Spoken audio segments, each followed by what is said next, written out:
Además porque lo anticipó hace bastante ya, ¿no? Muchas gracias. Hace Sí, mucho. en su columna dominical ya, esto hace 2 o 3 semanas, Gaby ya había dicho, Jaldo va de titular de la lista. Bueno, Gaby, tenemos entendido que acá estuvieron negociando, tejiendo, rosqueando hasta, no sé, hace unos minutos prácticamente. Un ratito, ¿no? estaban al aire ustedes. Sí, claro, la cantidad de versiones que ha habido en las últimas horas es de una magnitud.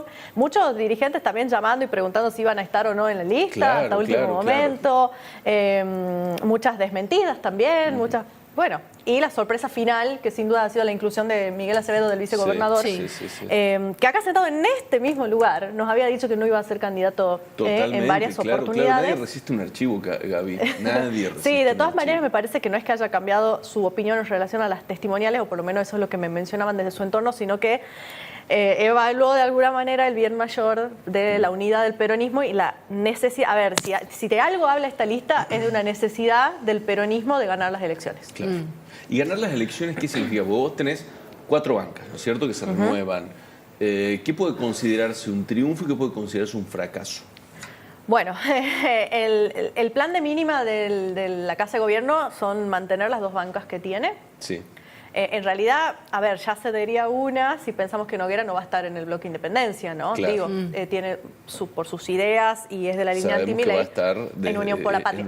Salvo que se forme un interbloque con los peronismos de los gobernadores, que es otra probabilidad. Claro. Que estén en el mismo espacio los diputados peronistas tucumanos, ¿no? Sí. ¿Qué es ganar? Es mantener las 2 bancas y es que la oposición llegue lo más dispersa posible, que es lo que aparentemente puede llegar a suceder, porque... A ver, confrontar a la Libertad Avanza, a ver, que es una incógnita muy grande para los oficialismos provinciales en general del peronismo, ¿no? Sí. Digo, en las urnas, así como han sorprendido hace 2 años. Sí, ¿no? pero lo que venimos viendo en las elecciones provinciales que se registraron hasta ahora, la Libertad Avanza siempre terminó como segunda fuerza, pero muy lejos de los oficialismos provinciales. O sea, un porcentaje grande de 20, 30 puntos, o sea... importantes. Sí, pero bueno, evidentemente hay números que tiene la Casa de Gobierno que dan cuenta de otra cosa, porque de otra manera, gobernador, vicegobernador, senador, exgobernador en una lista es un montón. Toda la carne en la sopa. Exactamente, nunca mejor dicho para una... Bueno, porque el sello de la Libertad Avanza, de alguna manera, Gaby, tiene, ¿no?, por detrás la figura del presidente Javier Milei, que sigue siendo, aún con puntos más abajo... Aunque los candidatos locales sean por ahí un poco ignotos, ¿no? Exactamente, y un poco es eso, digo, ¿por qué Jaldo decide ser candidato? Hay un montón de razones, ¿no? Seguramente, pero una de ellas tiene que ver con tener que garantizar un triunfo. Necesita ser un gobernador ganador para negociar 2 años más con la nación. Claro. Que no es lo mismo que uno que sale quizás peleado con la libertad. Ahí nomás. Necesita marcar muy bien la cancha. Y además también, chicos, este año no tenemos que perder de vista que en la cabeza de la dirigencia peronista ya está el 2027. Sí, claro. Digo, el gobernador tiene todavía la posibilidad de acceder a un mandato más. Sí. ¿No? Sí. No sé si de los peronistas únicamente, creo que en todos los dirigentes están pensando ya a partir de ahora en 2027. Acoples, desarmando acoples, viendo con quién se alían. Estamos hablando de faltan 2 años, digo, ¿no? Sí, pero de hecho lo explicitan. Para nosotros, para la dirigencia, ya es otra cosa. El otro día, sin ir más lejos, en el Congreso del PJ, Sergio Mancilla, el legislador, que es además autoridad de la Cámara, mencionaba y decía, si perdemos en octubre, perdemos la mitad de la elección del 2027. O sea, para que ustedes tengan en cuenta la atención que le están dando a esta. Los tiempos que se manejan en la política son muy distintos a los de la sociedad, ¿no? Absolutamente. Gaby, y tengo una consulta. Distinto. Con toda esta carne al asador, como decíamos recién, que se acaba de presentar, ¿no? ¿Qué nivel de competitividad tiene hoy? Todavía no se conocen los nombres de la Libertad Avanza, no importa, pero digo... Es que no importan. Claro. Es lo que mencionan, o por lo menos la estrategia de la Libertad Avanza, es que la figura es Milei, el color es el morado y es el sello del partido. Exacto. Claro. Y que la gente va a buscar eso en el Claro, no quiero decir que no sean importantes los dirigentes, sino que por supuesto, pero hay fuerza. Sino el morado y el sello. La gente va a votar a la Libertad Avanza, no el candidato. Exactamente, y es una de las razones por las que Osvaldo Jaldo encabeza la lista. Claro. Pero ¿qué otro dirigente tucumano está en condiciones de pelearle palmo a palmo a Milei? Sí. Por ahí viene la mano, digo, ¿no? Entonces, tiene que ver con eso también. Y el cierre con el vicegobernador, que ha sido la sorpresa sin dudas, porque era el plan inicial a principio de año del oficialismo provincial, poder contar con Miguel Acevedo y con Rosana Chala en la lista, como figuras que le siguen a Jaldo en cuanto a preponderancia por el manejo del poder de las estructuras que encabezan y por imagen también, como figuras nuevas. Sí, relativamente nuevas. Claro, y que se proyectan hacia el 27, porque recuerden siempre que acá la discusión de fondo es el 27. Es el 27, claro. Rosana Chala le preguntaron recién y dijo, no me ofrecieron ser candidata. Claro, que en el peronismo no te ofrecen. Hay que imponerse. Claro. Hay que decir, yo quiero estar. Sí. Y, de hecho, un colaborador muy cercano del gobernador el otro día nos decía que nadie le pregunta al gobernador si va a ser o no candidato, ni él, ni si, por ejemplo, si yo tenía alguna aspiración, por ejemplo, yo no le voy a preguntar a Jaldo si soy o no. Sí. Espero sus gestos. Y eso ya viene desde la época, recuerdo, de Mansur, de Alperovich, que no, la comunicación por ahí en política no es como la nuestra, digo, ¿no? Que de pronto puede ser un poco hay más claridad. Claro. Es diferente, son códigos distintos. ¿Cuáles son los gestos? ¿Cómo? ¿Cuáles son los gestos? Y bueno, que comiences a estar en la tarima, en el escenario, por invitación de él, no porque vos vayas y te pongas ahí al lado.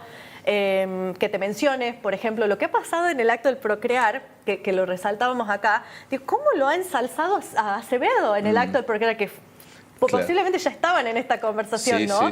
Digo, de la postulación, pero lo ha remarcado de una manera que, a ver, si nosotros emparentamos un poco o emparejamos las figuras de Chala y Acevedo como nuevos, si vemos ese levantamiento que hace Jaldo públicamente, esto lo lee la dirigencia, pero al toque, digo, nosotros tenemos que pensarlo, pero ellos ya lo tienen a ese chip de interpretación, ¿no? Del poder. Y dice, claro, lo levantó Acevedo y sí, por supuesto que menciona, agradece, invita a la intendenta, pero para el idioma dirigencial era una señal.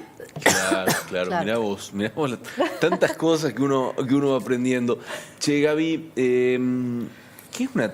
A ver, siempre hablamos mucho de las testimoniales, ¿no? Y creo que para un sector de la sociedad la testimonial tiene una carga mala, es decir, un candidato testimonial es un candidato al que se le pierde cierta credibilidad, un poco del respeto, porque te das cuenta que de algún modo esa persona nunca va a asumir el cargo, o sea, te llevaría a votar a alguien que no te va a representar.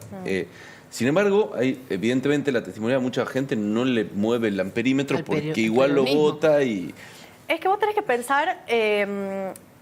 hay un contexto general y un contexto particular. El contexto general es que en la provincia de Buenos Aires, y Jaldo está mirando mucho la provincia de Buenos Aires, son las elecciones el 7 de septiembre, y va a ser un gran indicador de cómo está el peronismo en el país en general, porque es el principal distrito, además, ¿no? En cantidad de votos, casi la mitad de los votantes del país están ahí. De las figuras. Exactamente. Entonces, digo, están mirando lo que pasa allí. En Buenos Aires, gran parte de los intendentes varones del conurbano, muy importante, con mucha ascendencia, digamos, dentro del peronismo nacional. La vicegobernadora. Claro, son candidatos a concejal. Claro.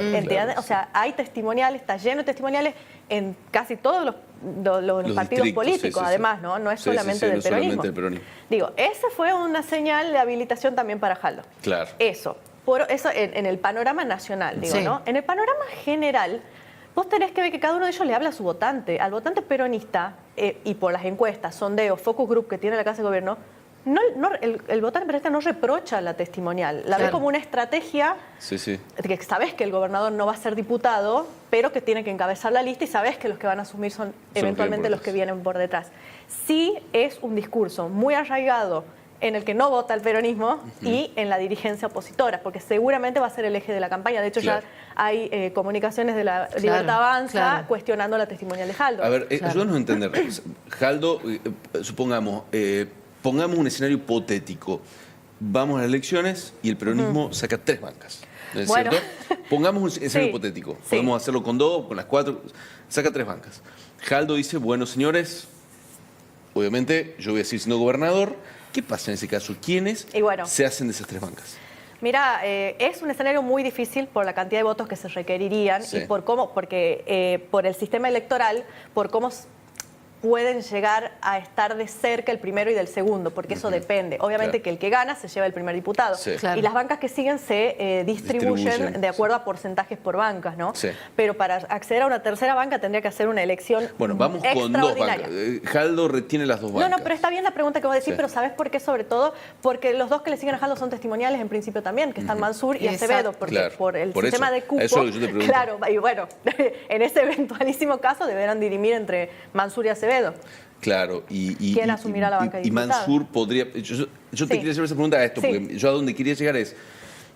Uno imagina que Jaldo y Acevedo no van a dejar sus cargos actuales. Uno imagina. Si Jaldo seguro que no, Acevedo no lo sé. Acevedo seguro que no. Jaldo seguro que no. Por eso, Mansur es la incógnita. Mansur es la incógnita. Y ahí te quiero preguntar, ¿Mansur dejaría su banca de senador para bajar, digamos, hasta físicamente, porque la Cámara de Diputados está abajo de la Cámara de Senadores, a la Cámara de Diputados? Depende. ¿Y depende de qué? De cómo estén encaminadas las negociaciones para el 27 de nuevo. Claro. Porque digo yo, Mansur termina su mandato en ese momento. Mansur tiene que pactar, o es lo que se dice en el ámbito dirigencial, con Jaldo su continuidad o su sucesión. Ojo, ¿no? Porque digo, esto es lo que se estaba discutiendo también en esta interna. A todo esto es lo más curioso, me parece, es que probablemente casi nadie quiera ser diputado en el peronismo. ¿Pero por qué? Porque significativamente para trabajar el territorio los 2 años que siguen, que son claves para la elección, que es importante para la dirigencia local, que es la provincial, es irte a un freezer donde hay otras 256 personas. Claro, perdés recursos, perdés en términos de visibilidad. Es muy difícil que un diputado pueda tener la misma visibilidad que tiene, por ejemplo, o territorialidad que tiene acá cualquier ministro. Legislador, etcétera. Exactamente. O sea, digo, en esencia, son muy pocos los que realmente quieren ser uno diputados. piensa en la Cámara de Diputados, un cargo importante que trabaja en las leyes, etcétera, pero por ahí simbólicamente para el político no es un lugar. No. Y menos a 2 años de las elecciones provinciales. Ustedes acuérdense siempre que ese es el norte a partir de ahora para la dirigencia. Y te quería consultar, bueno, teniendo en vista que la Libertad Avanza, por supuesto, va a ser el rival. El rival, ahí está, gracias. Digo, ¿por dónde va a pasar la discusión? ¿Cuáles van a ser las ideas? Recién creo que un puntapié dio, ¿no?, el gobernador en cuanto a la estabilidad de la macroeconomía. Dijo, se pasaron 2 años tratando de estabilizar la macro, se le van a pasar 2 años más, haciendo referencia a Javier Milei, tratando de ordenar, ¿no?, los números y la economía en Argentina. ¿Esa puede ser una línea? ¿Por dónde más? ¿No? Teniendo en cuenta también las figuras que está presentando la Libertad Avanza. La campaña ya comenzó en el oficialismo provincial desde que comenzaron a votar, digamos, los diputados. De alguna manera, los diputados del bloque Independencia, digo, los diputados que responden al gobernador, distinto a como venían votando. Si bien no siempre han dado quórum, o no han sido claves para el quórum en estas últimas votaciones, que también es un dato a seguir, sí han venido votando diferente. Jaldo ha venido reclamando cuestiones de fondos, porque de pronto ahora en el acto mencionan que no ha llegado el dinero como se preveía, o por lo menos lo que él preveía que podía llegar si entraba en acuerdo con la nación, ¿no? La campaña comenzó antes y evidentemente los fondos y por ahí el paralelismo entre ustedes quieren acabar con el Estado y nosotros queremos un Estado presente. Exacto. Ese es el eje principal. Después hay otros, como tienen que ver con las testimoniales, seguro van a ser en las próximas semanas el foco, el cuestionamiento a eso. Mansur es un blanco móvil, chicos, dentro de la campaña. Creo que tiene además imagen negativa muy alta, es un dirigente con imagen muy negativa. Perdón, que te interrumpa. Está hablando Jaldo, lo vamos a escuchar. Te agradecemos muchísimo por ayudarnos a entender todo este embrollo político. Pero escuchamos qué dice el gobernador. Gracias, Javi. Visionados, legisladores, senadores nacionales.